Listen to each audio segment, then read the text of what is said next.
नमस्कार दोस्तों, आज हम बात करने वाले हैं यूरोप में राष्ट्रीयवाद का। ठीक है, जो क्लास 10th के लिए बहुत ही महत्वपूर्ण चैप्टर होने वाला है। इसमें हम आपको लिए लेके आए हो चुके हैं बहुविकल्पी प्रश्न, 1 नंबर का प्रश्न, अतिरिक्त उत्तरीय प्रश्न और दीर्घोत्तरीय प्रश्न, सब पर विशेष चर्चा करने वाले हैं। तो आज का सेशन जो रहने वाला है बहुत ही शानदार रहने वाला है। ठीक है, तो वीडियो में बने रहिए और इस पाठ का आनंद लीजिए। ठीक है, तो आइए आपका जो है बहुविकल्पी प्रश्न स्टार्ट कर लेते हैं।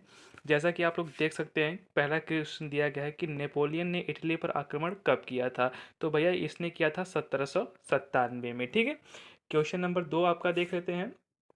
19वीं सदी में ऐसी कौन सी ताकत उभरी जिसने यूरोप की राजनीतिक और भौतिक दुनिया में भारी परिवर्तन किए। तो वो उभरी भैया राष्ट्र राज्य का उदय। जैसे ही राष्ट्र राज्य का उदय हुआ 19वीं सदी में ऐसी ताकतें उभरी जिन्होंने राजनीतिक और भौतिक दुनिया में भारी भारी परिवर्तन करना शुरू कर दिया। ठीक है, क्वेश्चन नंबर 3 आपका देख लेते हैं भैया। निम्न में से कौन सा लक्षण नेपोलियन की संहिता का लक्षण नहीं था। तो वो था भैया सबके लिए व्यस्त मताधिकार। ये भैया जो था आपके नेपोलियन संहिता का लक्षण नहीं था। और बाकी जो संपत्ति का अधिकार है, कानून के समझ समानता, जन्म पर आधारित सुविधाओं का ना होना, ये सब भैया नेपोलियन के संहिता के लक्षण हैं। ठीक है, अब अगला देख लेते हैं आपका यहाँ पे कि आपका जो दिया गया है भैया क्वेश्चन नंबर 4, वियना कांग्रेस किस वर्ष आयोजित की गई थी। ठीक है, तो ये की गई थी आपकी 1815 में। ठीक है, अब क्वेश्चन नंबर 5 आपका जो दिया गया है कि निम्नलिखित में से कौन सी 1815 की वियना संधि से संबंधित नहीं है। तो ड्यूक मैटरनिक जो है वो वियना संधि से संबंधित नहीं है। और बाकी जो आपके हैं बिस्मार्क, ड्यूसेपी मेत्सिनी और नेपोलियन जो है ये वियना संधि से संबंधित सॉरी नहीं है। और ड्यूक मैटरनिक ये वियना संधि से संबंधित हैं। ठीक है, अब आपका क्वेश्चन नंबर जो 6 दिया गया है भैया, ये जो हम बता रहे हैं आप लोग के लिए 1 नंबर यानी ऑप्शनल क्वेश्चन में पूछे जाने वाला है। तो आप लोग को पता ही होगा कि 20 नंबर का ऑप्शनल क्वेश्चन बनता है। तो ऑप्शनल भी आपका तैयार होना चाहिए, तभी आप लोग सामाजिक विज्ञान में अच्छा से अच्छा स्कोर कर पाएंगे। ठीक है, तो ये जो छठवां आपका दिया गया भैया, नेपोलियन युद्धों के दौरान हुए बदलावों को खत्म करने से किस संधि का उद्देश्य था भैया। तो वो थी आपकी वियना संधि। और वियना संधि कब हुई थी? 1815 में। ये भी चीज़ इंपॉर्टेंट है, आप लोग को याद रखना है। ठीक है, साथ ही एक चीज़ और बता दें, अगर वीडियो आप लोग को अच्छी लग रही है तो वीडियो को लाइक करिएगा और चैनल पर पहली बार जुड़े हैं तो चैनल को सब्सक्राइब करिएगा। ठीक है, आइए आपका ये सेशन में क्वेश्चन नंबर 7 देख लेते हैं। किसने कहा था कि जब फ्रांस छींकता है तो बाकी यूरोप को सर्दी जुकाम हो जाता है। तो भैया इन मैटर निक ने कहा था, जो वियना संधि से संबंधित है। इन्होंने कहा था कि जब फ्रांस छींकता है तो सारे यूरोप को सर्दी जुकाम हो जाता है। ठीक है, बहुत ही इंपॉर्टेंट क्वेश्चन। क्वेश्चन नंबर 8 जो आपका रहने वाला है कि किस संधि ने यूनान को एकत्र स्वतंत्र देश के रूप में मान्यता दी। तो ये भैया दी थी कॉन्स्टेंटिनोपल संधि ने, जिन्होंने यूनान को एक स्वतंत्र देश की मान्यता दी थी। ठीक है, क्वेश्चन नंबर 9 देख लेते हैं भैया। आपका क्या है, बहुत ही मोस्ट इंपॉर्टेंट क्वेश्चन। आयरलैंड ने प्रोटेस्टेंट के विरुद्ध आंदोलन का नेतृत्व किसने किया था। ठीक है, तो आयरलैंड में जो प्रोटेस्टेंट विरुद्ध हुआ था उसमें जो आंदोलन किया था वो किया था वोल्ट फाटोन ने। ठीक है, क्वेश्चन नंबर आपका 10 देख लेते हैं। आंखों पर पट्टी बांधे हुए और तराजू लिए हुए महिला किस बात का प्रतीक है।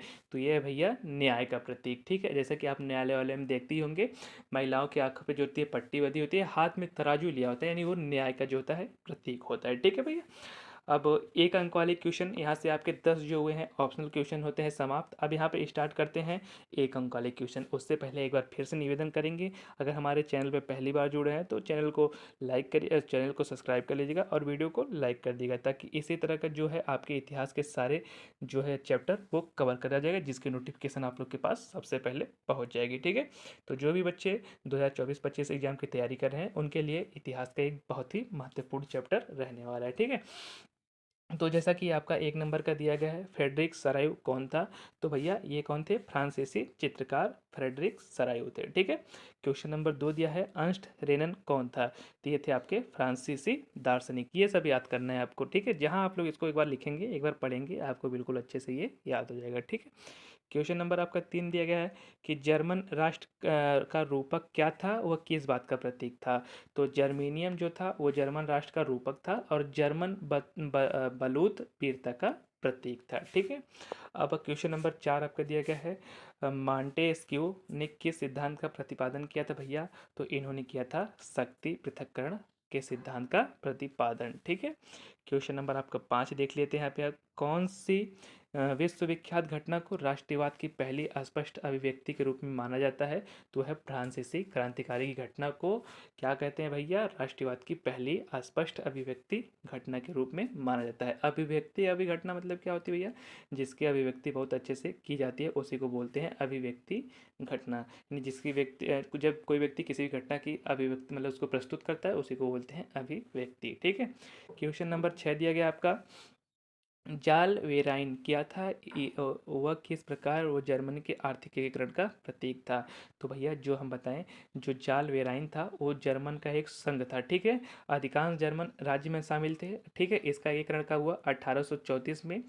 स्थापित इस संघ के विभिन्न जर्मन राज्यों के बीच शुल्क अवरोधों को समाप्त किया एवं मुद्राओं की संख्या 30 से 2 कर दी। इस प्रकार जो है आर्थिक एकीकरण का प्रतीक था। ठीक है, क्वेश्चन नंबर आपका 7वां देख लेते हैं भैया, मेत्सेनी द्वारा स्थापित दो भूमिगत संगठनों के नाम लिखिए। मेत्सेनी ने किन किन संगठनों का स्थापना किया था भैया? तो उन्होंने किया था यंग इटली और यंग यूरोप की स्थापना मेत्सेनी के द्वारा की गई थी। ठीक है, आपको क्वेश्चन शानदार लग रहे हैं दोस्तों तो वीडियो को लाइक करिएगा और अपने सभी दोस्तों के साथ शेयर करिएगा। 2024 और 25 यूपी बोर्ड एग्जाम की तैयारी कर रहे हैं। ठीक है, क्वेश्चन नंबर 19 जो आपके लिए बहुत ही मज़ेदार लेके आ चुके हैं। जैसा कि 19 क्वेश्चन आप लोग देख सकते हैं, दिया गया है कि 19वीं सदी में कौन सी ताकत उभरी जिसने यूरोप की राजनीतिक और भौतिक दुनिया में भारी परिवर्तन किए? जैसा कि ये आप लोग समझ सकते हैं, पहले ये ऑप्शनल क्वेश्चन दिया था, अब 1 नंबर में, तो आप लोग समझ सकते हैं कितना ये इंपॉर्टेंट है।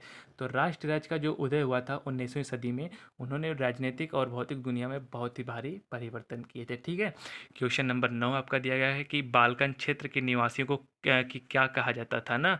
तो उन्हें कहा जाता था स्लाव। ठीक है, वियना की संधि किस वर्ष आयोजित की गई थी? 1815 में। ठीक है, वियना की संधि से किसका संबंध था भैया? Duke Metternich. ये भी आप लोग को पहले बता दिया गया है। क्वेश्चन नंबर 12 जो आपका दिया गया है, नेपोलियन युद्धों के दौरान हुए बदलाव को खत्म करने के किस संधि का उद्देश्य था भैया? वियना संधि का उद्देश्य अब कब हुई थी? 1815 में। किससे संबंधित था भैया? मेटरनिख से। ये सब इंपॉर्टेंट क्वेश्चन है जो आप लोग को कवर करने हैं। ठीक है, अब ये भैया एक और इंपॉर्टेंट क्वेश्चन देख लीजिए, किसने कहा था कि जब फ्रांस छींकता है तो बाकी यूरोप को सर्दी जुकाम हो जाता था? मेटरनिख ने। बहुत ही इंपॉर्टेंट है ये आप लोग के लिए। ठीक है, क्वेश्चन नंबर 14 देख लेते हैं कि किस संधि ने यूनान को एक स्वतंत्र देश के रूप में मान्यता दी? तो वो दी थी भैया कॉन्स्टेंटिनोपाल संधि ने। ठीक है, ये यूट्यूब की सबसे यूनिक क्लासेस होने वाली है जिसमें आपको ऑप्शनल क्वेश्चन, 1 नंबर क्वेश्चन और आपको लॉन्ग टाइप क्वेश्चन सब कुछ देखने को मिलेगा। साथी अगर आप लोग इसको पढ़ के जाते हो तो मेरा यकीन मानिए कि इसके बाहर से आपको यूरोप के राष्ट्रवाद में कुछ देखने को नहीं मिलेगा। जितना भी क्वेश्चन है सब आपको करवा दीजिएगा। आप बिल्कुल अच्छे से बस आप इसको पढ़ते रहिए बिल्कुल लगन से। ठीक है, आइए आपका क्वेश्चन नंबर 15 देख लेते हैं। आयरलैंड में प्रोटेस्टेंट के विरुद्ध आंदोलन का नेतृत्व किसने किया था? अभी ऑप्शनल क्वेश्चन में भी आया था, आपको किया था भैया ओल्फ फर्टोन ने। ठीक है, 16 नंबर फिर आप लोग को बता दिए, आंखों पर बधी पट्टी और तराजू लिए महिला किस बात का प्रतीक है भैया? न्याय का प्रतीक है। ठीक है, यहाँ से 1 नंबर वाला और ऑप्शनल क्वेश्चन वाला क्वेश्चन होता है समाप्त। अब स्टार्ट करते हैं 3 और 5 अंक वाले क्वेश्चन यहाँ से। और एक चीज़ और आपसे बताते साथी, इस वीडियो को अपने दोस्तों के साथ शेयर कीजिए ताकि वो भी इस वीडियो का लाभ ले सके। ठीक है, क्वेश्चन नंबर 1 जो आपका दिया गया कि फ्रांसीसी क्रांतिकारियों ने फ्रांसीसी लोगों में सामूहिक पहचान की भावना किस प्रकार पैदा की? तो वो पैदा क्या की थी भैया? जब उन्होंने नए राष्ट्रीय चिन्ह का प्रयोग किया था, जब उन्होंने नई राष्ट्रीय भाषा का प्रयोग किया था और केंद्रीकृत प्रशासनिक व्यवस्था का प्रयोग किया था, तब जो हुई थी भैया फ्रांसीसी क्रांतिकारियों और फ्रांसीसी लोगों में सामूहिक भावना की पहचान हुई थी। किसके द्वारा हुई थी? नए राष्ट्रीय चिन्ह के द्वारा, राष्ट्रीय भाषा के द्वारा और केंद्रीकृत प्रशासनिक व्यवस्था के द्वारा। ठीक है, आइए और एक चीज़ देख लेते हैं, एक समान भार एवं मन की व्यवस्था के द्वारा। इसको भी आप लोग याद रख सकते हैं। ठीक है, क्वेश्चन नंबर जो आपका 2 रहने वाला भैया वो दिया गया है कि नेपोलियन ने प्रशासनिक क्षेत्र में क्रांतिकारी सिद्धांत का समावेश किया जिसने पूरी व्यवस्था को अधिक कुशल और तर्कसंगत बना दिया। समीक्षा कीजिए इस पर। तो भैया देखो, नेपोलियन की सहायता क्या थी भैया? नेपोलियन की सहायता के द्वारा अभी ऑप्शनल क्वेश्चन में बताए थे हम, इसमें जो हुआ व्यापार में सुधार हुआ भैया, इसमें शहरों में बदलाव आए, इसमें ग्रामीण जो प्रशासनिक व्यवस्था थी उसमें भी बदलाव बहुत से आए। तो इसको आप लोग कह सकते हैं कि भैया ग्रामीण प्रशासनिक व्यवस्था में सुधार आया, शहरी क्षेत्रों में भी सुधार आया, व्यापार में भी भी सुधार आया। ये चीज़ें जो आपकी है नेपोलियन के प्रशासनिक क्षेत्रों में जो था सिद्धांत के रूप में शामिल किया गया है। ठीक है, क्वेश्चन नंबर आपका 3 देख लेते हैं। यूरोप के राष्ट्र के विचार के निर्माण में संस्कृति किस प्रकार महत्वपूर्ण भूमिका निभाई। तो भैया देखो, संस्कृति का क्या महत्वपूर्ण योगदान था, सबसे पहले उसको जान लेते हैं। तो भैया जो संस्कृति थी ना, वो कला, काव्य, कहानियों, संगीत ने राष्ट्रवादी भावनाओं को विकसित किया। यानी संस्कृत ने क्या किया भैया, कला, काव्य, कहानियों, संगीत आदि राष्ट्र की भावनाओं को आदमियों के मन के अंदर विकसित किया। ठीक है, और दूसरी बात क्या किया भैया, उन्होंने लोकगीत, जन काव्य, लोक नृत्य आदि की सराहना यानी आदि को बनाया, जिससे मनुष्य के दिल में एक सराहना उत्पन्न हो। ठीक हो, क्वेश्चन नंबर 3 जो था, स्थानीय बोलियों एवं लोक साहित्य पर बल दिया, ताकि जो उनकी संस्कृति में हो आसानी से बदलाव हो जाए, साथ ही उनकी भाषा में भी बदलाव करने का प्रयास किया। ये हुआ था यूरोप के राष्ट्र में संस्कृति ने कुछ महत्वपूर्ण भूमिका निभाई थी। तो कला पे, काव्य पे, कहानी पे, वहाँ पे उपस्थित उनकी बोलियों में, ठीक है, जिस पर काव्य संस्कृति ने बहुत ही महत्वपूर्ण भूमिका निभाई। अब अगला क्वेश्चन जो हर बार एग्जाम में बनता है, जर्मनी की एकीकरण की प्रक्रिया का वर्णन कीजिए। जर्मनी का एकीकरण हुआ कैसे था। तो ठीक है, तो सबसे पहले नोट नंबर 1 जानेंगे। आरंभ में विलियम प्रथम ने प्रसा के सिंहासन पर आसानी होना। ठीक है, यानी आरंभ में विलियम ने प्रथा के प्रशासन पर आसानी होना, ये हुआ था जर्मनी के एकीकरण की यहाँ से हुई थी शुरुआत। ठीक है, वियना की संधि हुई थी, उसके बाद एकीकरण में जो बाधाएं उत्पन्न हुई वो हुई थी। पे जो क्वेश्चन नंबर सॉरी इसका पॉइंट नंबर 5 है, बिस्मार्क द्वारा ऑस्ट्रेलिया, फ्रांस आदि पराजित विश्व शक्तियों को तटस्थ किया, एकीकृत जर्मनी को एक राष्ट्र के रूप में उभारा। ठीक है, ये हुई थी जर्मनी के एकीकरण की प्रक्रिया। क्या होता भैया, एक बार फिर से इसको पढ़ेंगे। आरंभ में विलियम प्रथम ने के प्रसाव के सिंहासन पर आसानी होना और बिस्मार्क द्वारा जर्मनी के एकीकरण में भूमिका को तैयार करना, यानी जर्मनी के एकीकरण की भूमिका में सबसे ज़्यादा जो भूमिका निभाई थी वो निभाई थी बिस्मार्क के द्वारा, और साथ ही इसमें वीना की संधि भी ने, ठीक है, जो जर्मनी के एकीकरण में महत्वपूर्ण भूमिका निभाई थी। अब देख लेते हैं इटली की एकीकरण की प्रक्रिया का वर्णन करें, जिसके मार्ग में आने वाली मुख्य बाधाएं क्या थी। अब बताओ भैया, इटली के एकीकरण की मुख्य बाधाएं क्या थी। तो सबसे पहली बाधाएं ये थी भैया कि जो 1832 में इटली के प्रधानमंत्री बने कावूर सार्डिनिया ना, वो फ्रांस के संधि ऑस्ट्रेलिया पराजित एवं 1864 में लुबार्डो राज्य को मिला लिया। ठीक है, ये इटली का जो है एकीकरण हुआ, कब हुआ भैया, 1832 में।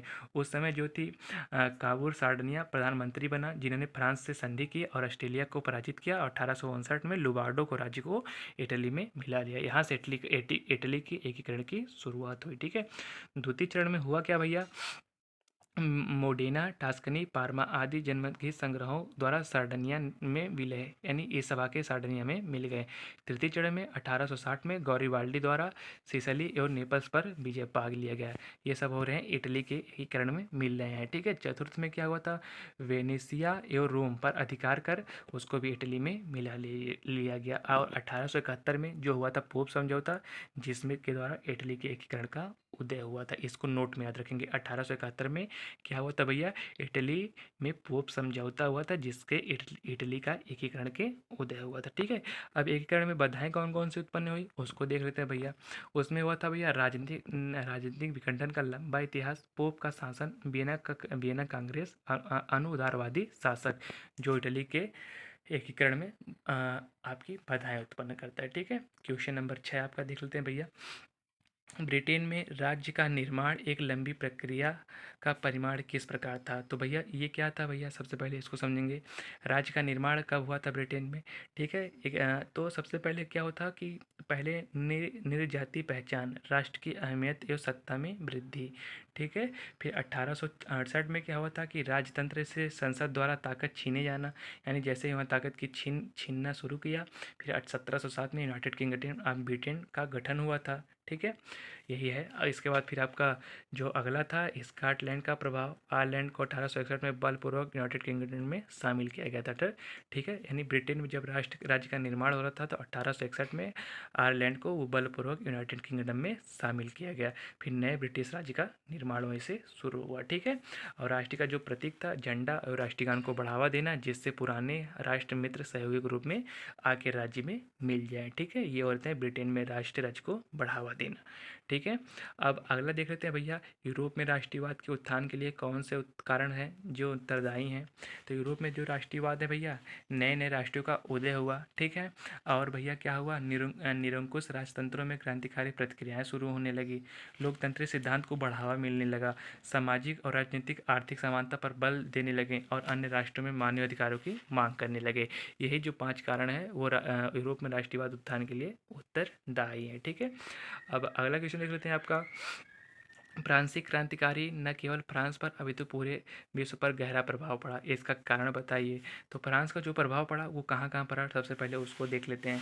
तो फ्रांस का जो प्रभाव वो पूरे फ्रांस पे नहीं अभी तो पूरे विश्व पर पड़ा। पूरे विश्व पर कहाँ कहाँ, लोकतांत्रिक शासन पे पड़ा भैया, कल्याणकारी कार्यों पर पड़ा, समानता स्वतंत्रता और भारतीयत्व से भरे नए समाज की नींव पर पड़ा, कानून संहिता पर पड़ा, नेशनल असेंबली के गठन पर पड़ा, आर्थिक एकीकरण पर पड़ा, कानून के समक्ष बराबरी पर पड़ा, संपत्ति के अधिकार पर पड़ा। ये सब जो हुआ ये फ्रांस की क्रांति के क्या है, प्रभाव है। अब क्या हुआ भैया, इससे होता है कि नए मध्य वर्ग का उदय होता है, उदारवादी विचारधारा का प्रारंभ होता है, यूनान की स्वतंत्रता संग्राम होता है और संस्कृति और भाषा की भूमिका, ठीक है। ये जो होते हैं ये पूरे देश पर जो होते हैं जर्मनी के फ्रांस के एकीकरण का जो है प्रभाव पड़ता है, ठीक है। अब 1804 की नागरिक संहिता के प्रावधानों का उल्लेख कीजिए भैया। तो 1804 में हुआ क्या था भैया, जन्म पर आधारित सुविधाओं की समाप्ति कर दी गई, संपत्ति के अधिकार की बहाली कर दी गई, ठीक है। जमींदारी और समानती व्यवस्था की समाप्ति, जहां जमींदारी पहले हुई थी उसको बाद में बंद कर दिया गया, नापक तौल के पैमाने चलाए गए, ठीक है। उसके बाद यातायात और संचार व्यवस्था में सुधार होने लगी, ठीक है। और जो अब लास्ट हुई थी, एक राष्ट्रीय मुद्रा चलाई गई, ठीक है। ये जो है आपके कुछ इंपॉर्टेंट नागरिक संहिता के प्रावधान है, ठीक है। क्वेश्चन नंबर 10 क्या है आपका, यूरोप के कुलीन वर्ग की विशेषताएं लिखिए। तो जो विशेषताएं हैं भैया वो है जीवन जीने की समान शैली थी वहाँ यूरोप में, ठीक है। और आपस में वैवाहिक संबंध था, कूटनीतिक भाषा का प्रयोग होता था, उच्च वर्गों के बीच फ्रेंच भाषा का प्रयोग होता था। ये है कुलीन वर्ग की विशेषताएं। जो कुलीन वर्ग थे भैया वहाँ उच्च वर्ग में जो था, जो फ्रेंच भाषा का प्रयोग होता था, आपस में वैवाहिक संबंध था, भू स्वामित्व था, ठीक है। ये थे जीवन जीने की शैली, ठीक है। क्वेश्चन नंबर 11 देख लेते हैं, 1815 की वियना संधि का उद्देश्य क्या था, इसके प्रमुख प्रस्ताव और व्यवस्थाओं का वर्णन कीजिए। तो जो 18 की वियना संधि थी उसमें नीदरलैंड समाज की स्थापना हुई, ठीक है। और हुआ क्या था भैया कि रूस से पोलैंड को हिस्सा दे दिया गया, रूस में जो है रूस को पोलैंड का हिस्सा दे दिया गया, ऑस्ट्रिया को उत्तरी इटली का नियंत्रण सौंपा गया। ये होता है वियना संधि के उद्देश्य। यानी वियना संधि में क्या क्या होता, नीदरलैंड में साम्राज्य की स्थापना हुई थी, रूस को पोलैंड का हिस्सा दे दिया गया था और ऑस्ट्रेलिया में उत्तरी इटली को सौंप दिया गया था, ठीक है। क्वेश्चन नंबर 12 देख लेते हैं आपका, यूरोप में राष्ट्रीय उदारवादियों द्वारा समर्थित राजनीतिक और सामाजिक आर्थिक आदर्श क्या थे। तो भैया कानून के समझ समानता थी, ठीक है। वयस्क के अधिकार के पक्ष में नहीं थे, बाजार की स्वतंत्रता तथा राज्य वस्तुओं के पूंजी के प्रवाह में लगे प्रतिबंध को समाप्त करने के पक्षधर थे वो लोग। फिर जो आपके ये थे आपके आदर्श वाक्य थे, ठीक है। क्वेश्चन नंबर आपका 13 देख लेते हैं, औद्योगिकरण की वृद्धि ने किस प्रकार यूरोप के सामाजिक और राजनीतिक समीकरण बदल दिए। तो जब भैया बदला, कैसे बदला, जब सामाजिक और राष्ट्रीयकरण, तो ये बदला था भैया कुलीन विशेष अधिकार की समाप्ति के विचारों की लोकप्रियता कर को देखे, श्रमिक एवं मध्य वर्ग का उदय होकर और पश्चिमी और मध्य यूरोप के हिस्से को औद्योगिक उत्पादन और व्यापार में वृद्धि करके कुलीन वर्ग की जो है समाप्ति कर दी गई, ठीक है। क्वेश्चन नंबर आपका 14 देख लेते हैं, यूरोप में राष्ट्रीयवादी संघर्षों में महिलाओं की क्या भूमिका थी। तो महिलाओं ने क्या किया भैया, समाचार पत्रों का प्रकाशन किया, ठीक है। मत अधिकार प्राप्त नहीं थे परंतु मत अधिकार के लिए संघर्ष किया और राजनीतिक बैठकों तथा प्रदर्शनों में हिस्सा लिया। तो क्या क्या किया था महिलाओं ने भैया, समाचार पत्रों का प्रकाशन किया था, राजनीतिक बैठकों में प्रदर्शन और हिस्सा लेना और मताधिकार के लिए संघर्ष करना, ठीक है। क्वेश्चन नंबर 15 और देख लेते हैं आपका 19वीं सदी में यूरोप में राष्ट्रवाद की लहर के क्या कारण थे। तो यूरोप में 19वीं सदी में राष्ट्रवाद की लहर के कारण थे जनता पर अत्याचार होना, निरंकुश शासन व्यवस्था, उदारवादियों विचारों का प्रसार करना, स्वतंत्रता समानता एवं बंधुओं का नारा और शिक्षित वर्ग की भूमिकाएं, ये होते हैं राष्ट्रवाद की लहर के कारण। ठीक है, क्वेश्चन नंबर 16 देख लेते हैं। 1815 से 1814 के दौरान अंतर्राष्ट्रीय आर्थिक विनिमय केंद्रों के 3 प्रवाहों का विस्तार से लिखिए। तो सबसे पहले वस्तुओं का प्रवाह हुआ, फिर पूंजियों का प्रवाह हुआ, फिर लोगों का प्रवाह हुआ। ठीक है, क्वेश्चन नंबर आपका 17 देख लेते हैं और ये 17 आपके लिए रहने वाला है लास्ट। ठीक है, फ्रांसीसी क्रांतिकारियों ने फ्रांसीसी लोगों में सामूहिक पहचान की भावना किस प्रकार पैदा की।